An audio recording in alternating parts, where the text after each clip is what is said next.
And a framework then represents also in a context views on the learning and the teaching and assessment of a language or more than one language. And so it's at a level above individual tests. The framework provides a way for tests as well as other language teaching and learning tools, for example, curricula and teaching materials, to be described and then compared more broadly within the same context. So if we take a focus on test A here, we can then locate that test in a broader framework. And the framework may not be the original context of use of the test, so we're perhaps bringing it into a new context.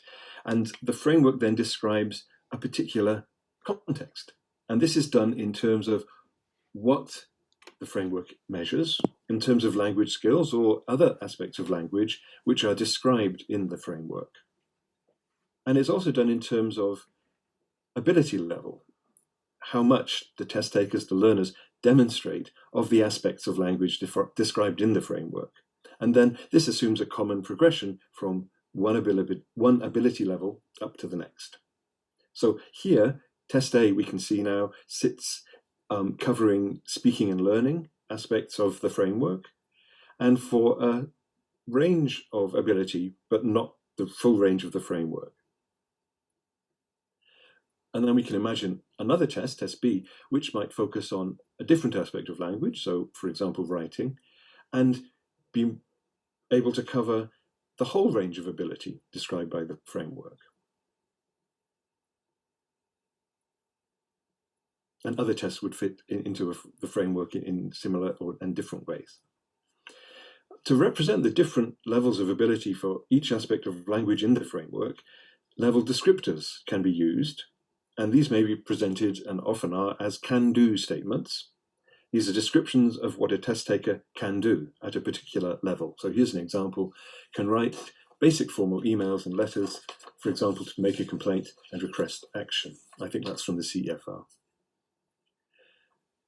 So a framework in how it presents different aspects of language and levels of ability gives us insight into what matters in its context of use. It tells us about expectations and assumptions that are commonly held in this context, about what language is and does, about aspects of language that are seen as important, and about how people learn a language, how this is viewed, the progression of language development. So a framework then reflects and is a summary, and in that way a simplification of language teaching, learning, and assessment of a context. And common examples already mentioned, the Common European Framework of Reference for Languages in Europe from 2001 and the companion volume in 2020, but also the ACTFL proficiency guidelines in the US from 2012.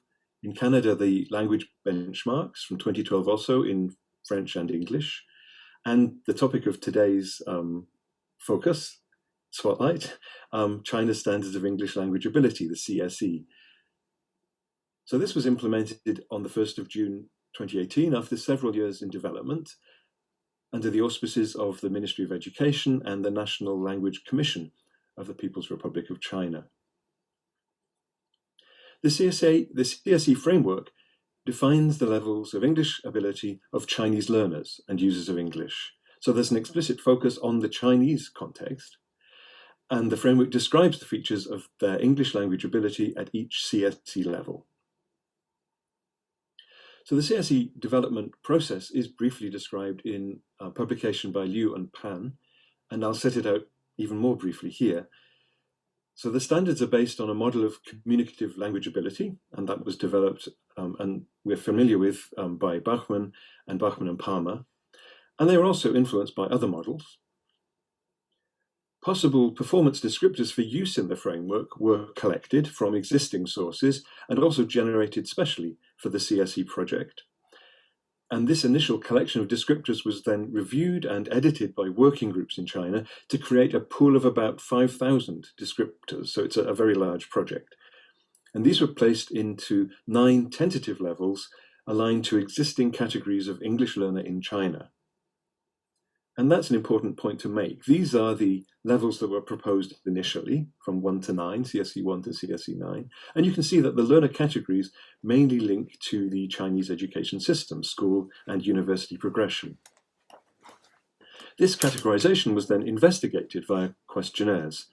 Subsets of the collected descriptors, along with anchor items which link these subsets together, they were given to learners, teachers, and other stakeholders representing each of these 9 categories across China. And then statistical analyses were used to justify the levels proposed and the descriptors they should contain, and to confirm that adjacent levels were distinguishable. And the final published standards retain these initial 9 levels. So CSE 1 is the lowest ability level and CSE 9 the highest. And 3 stages are also proposed. So elementary, which is CSE 1 to 3, intermediate 4 to 6, and advanced 7 to 9. But just to note here that although the levels of the framework were initially defined using expectations of the education system, this is not directly taken into consideration when we align a test to the published standards. So this is an example scale, scale 41, oral expression strategies for assessment and compensation. That's very small, and I don't expect you to read it, but here's an example can-do statement at CSE level 4 of the 9. And the example is, can ask for clarification when misunderstandings occur. So it's important to recognize the scale of and the size of this endeavor. The published standards document has 131 pages and is made up of 86 separate scales. And the framework has therefore several components. For example, for language comprehension, language expression, pragmatic ability, linguistic knowledge, translation and interpreting, and language use strategies. So, as another note at this point, because of the nature of the test that we were linking to the CSE, the GESE, this is a speaking and listening test. Therefore, only some of the CSE scales were of any possible relevance to our linking process. And we focused on 34 of these 86 scales. So scales relating to reading, writing, translating, interpreting, self-assessment were not considered. And I'm showing now just these 34 scales. And I'm trying to illustrate here the hierarchy that is created among them, though this isn't actually made so clearly in the standards document itself. It's certainly not presented visually like this. So you can see overarching at the top, scale 1 for language ability. And then there are overall scales for overall listening comprehension, overall oral expression, overall organizational competence, and overall pragmatic ability. And then under these four categories, in our case, in our selection, there are subscales, and these sit under the overall scale. So for example, grammatical competence, scale 10, is under the overall scale for organizational competence, scale 6. And similarly, oral expression strategies for assessment and compensation, scale 41, which we looked at already, is under the oral expression strategies scale, scale 38, and that's also under the overall scale for oral expression, scale 4.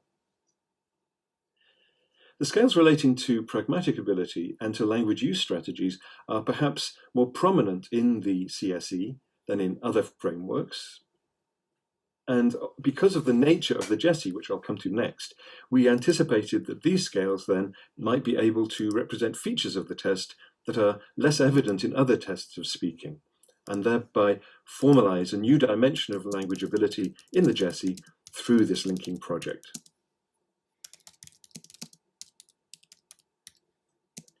To make sense of the alignment project, I just briefly need to introduce the Trinity College London GESE suite, their graded examinations in spoken English, and that allows us to see how the specification works. So in the GESE, there are 12 separate grades, grade 1 for the lowest ability and grade 12 at the highest. And the GESE test is an interview involving a single test taker and an examiner. The 12 grades are separated into 4 stages: initial, elementary, intermediate, and advanced. And each stage involves an increasing set of test tasks within the interview. So for example, in grade 4, that's the first grade of the elementary stage, there's a topic discussion task or phase and a conversation task. The specification there sets out the communicative skills expected at each grade and at each task level, and then also the language functions, grammar, lexis, and phonological resources expected in the performance. And these are the elements that we sought to link to the CSE for each of the 12 GESE grades. So that's where the alignment, the mapping, if you like, between the test components, the elements of the test, and the CSE descriptors is done.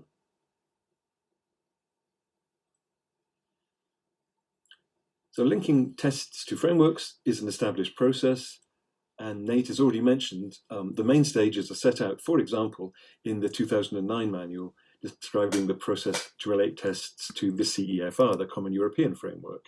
And as far as I know, this type of guide is not currently available for the CSE specifically, and at least not in English. And as I said, my focus is on the specification, and Jamie and Richard are looking at other stages later. So in the specification stage, the aim of this is to provide initial evidence that it is appropriate to link the test and the framework, that there is commensurability, that the test and framework are concerned with a sufficiently similar construct. And this is done by comparing information about the test, taken from the test specifications in particular, with the framework's scales and descriptors. Specification then involves descriptions of the test and its coverage, but not test performances and their different qualities. These are not involved directly. The goal is to make a convincing argument that the test in question measures aspects of the language, the test construct, that are relevant to and described in the framework.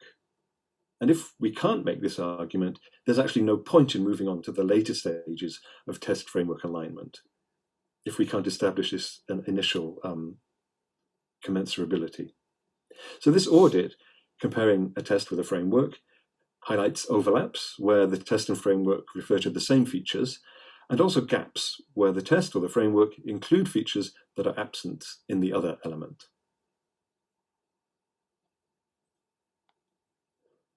So in practical terms, the specification stage was carried out by 2 members of our research team for the project, and that was Glyn Jones and me.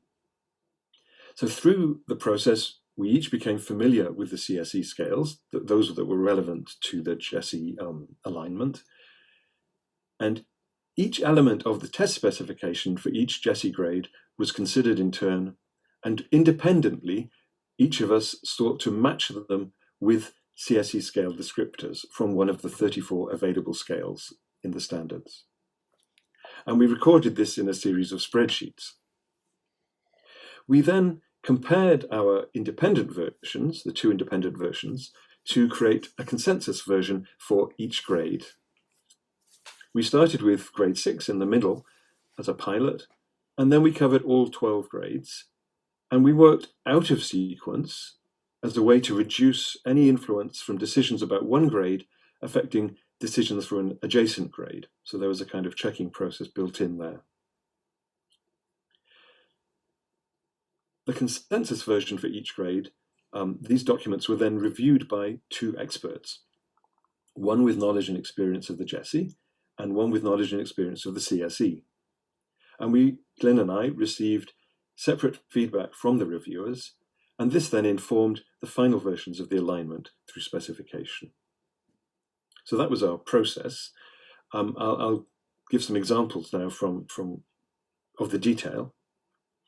So this is an example of mapping an element of the test specification with the CSE. So again, I'm using GESE grade 4 on the left, and if we can focus on one element of the communication skills in the topic phase, answer questions on the prepared topic, and participate in informal discussion. And this was mapped to 2 places: the CSE scale for oral expression strategies execution, and respond to others appropriately to keep the conversation going, and also to the scale for oral interaction, can answer unprepared, questions in interviews or after a presentation. So this example shows that there wasn't just a one-to-one match sought between the test specification element and the framework descriptors. And we can also note that the descriptors on the right are at different CSE levels. So the upper description in scale 40 is at CSE 4, while the lower in scale 37 is at CSE 5.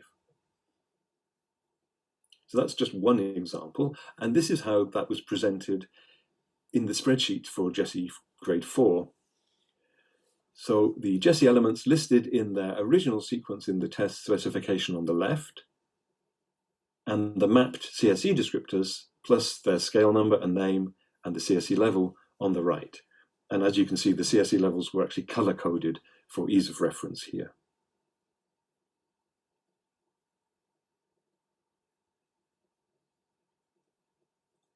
So a sometimes challenging aspect of this task, this mapping task, was to decide whether test elements and framework descriptors match sufficiently.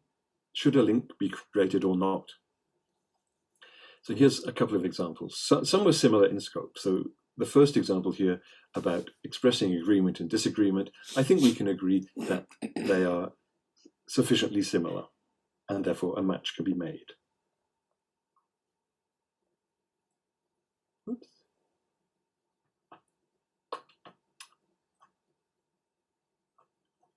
In the second example, the scope of one included the other, but also further aspects. And this could work in either direction. So here, one CSE descriptor refers to more than one GESE element. So the CSE descriptor on the right can use basic verb tenses, including present simple, present continuous, past simple, and future simple, whereas the GESE elements in the test specifications referred only to past simple. The other elements, present simple, present continuous, and so on, were part of other GESE grades and therefore were described separately in the specifications.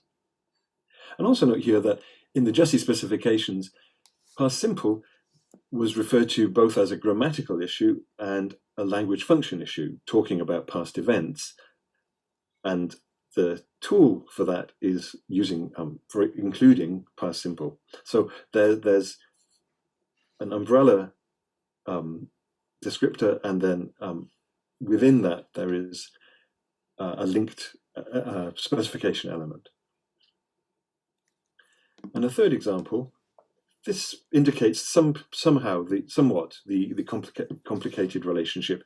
So here we have different wording being used. So on the left, the GESE 7 test specification, take control over the interaction.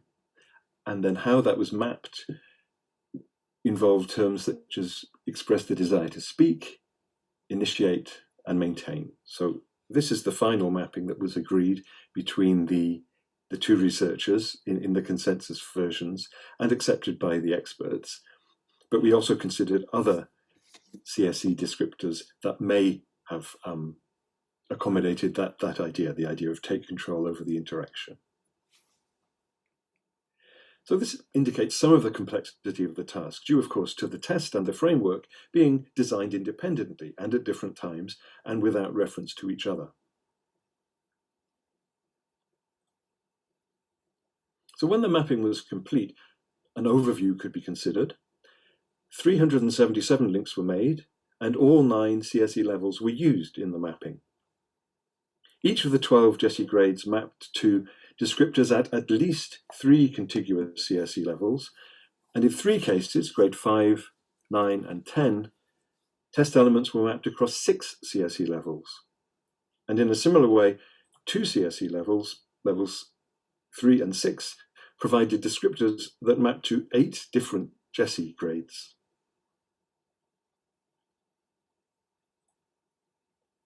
From the set of CSE descriptors mapped to each GESE grade, a mean CSE level was calculated for each grade. And this summary of the mapping shows a monotonic progression from grade to grade, and the dotted line here indicates what a linear progression would be. And I'm just noting that from the previous table to this graph, the axes are changed. So now we have GESE grades from 1 to 12 on the x-axis and CSE levels on the y-axis.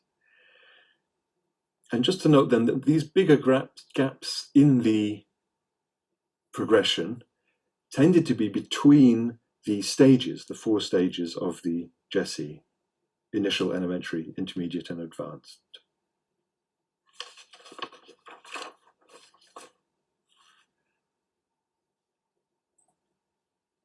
"57 GESE elements from the test specifications, that's about 17% of the total, were not mapped to a CSE descriptor. That is, there was no appropriate CSE descriptor found.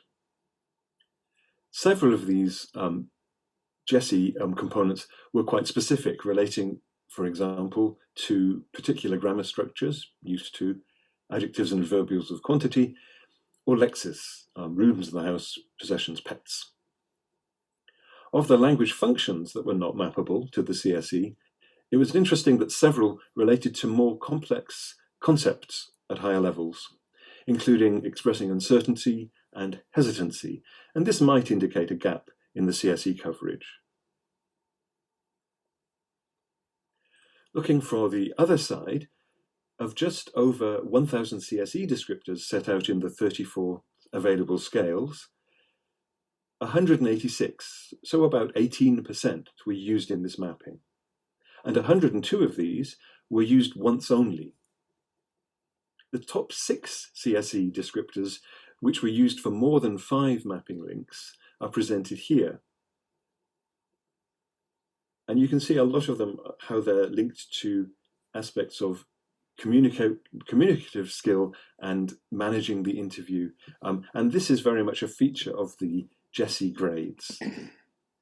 And similarly, the most used CSE scale was scale 40, Oral Expression Strategies Execution.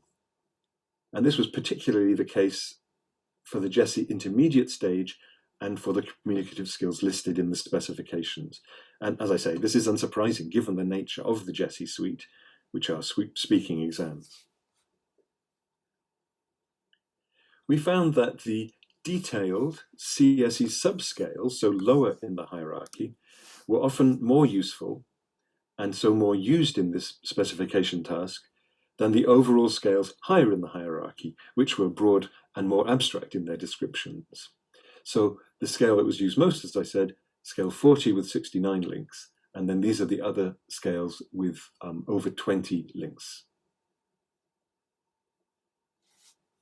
I'll finish with some comments about the CSE based on using it in this practical way, as I've just described. The CSE is very large, and the specification task was demanding because of this, and frustrating at times, even when we were only using 34 of the 86 scales in the framework. I've commented on the detailed subscales being more useful than the overall scales for this purpose. For our project, we agreed that there was sufficient alignment between the GESE test specifications and the descriptors and scales in the CSE framework. That is, while being relevant only to part of the CSE, the GESE can be sufficiently well described in the terms of the CSE, and that indicates that the GESE has adequate coherence and meaning as a suite of test grades and stages from the CSE perspective. And reciprocally, the CSE can be used sufficiently well to describe the GESE, indicating that the CSE also has adequate coherence and meaning as a framework defining English language development from the GESE perspective. We must remember that this task is an audit of the scope and representation of the test and the framework, and so it's about what rather than how much. And Jamie and Richard will come to the how much issue in their presentation, I'm sure. And as a final concluding comment, the quality of the specification phase of aligning test and framework derives from the strengths and weaknesses of 3 elements: of the test specifications, of the framework and its assumed progression and its descriptors, and of the mapping procedures followed. Thank you very much.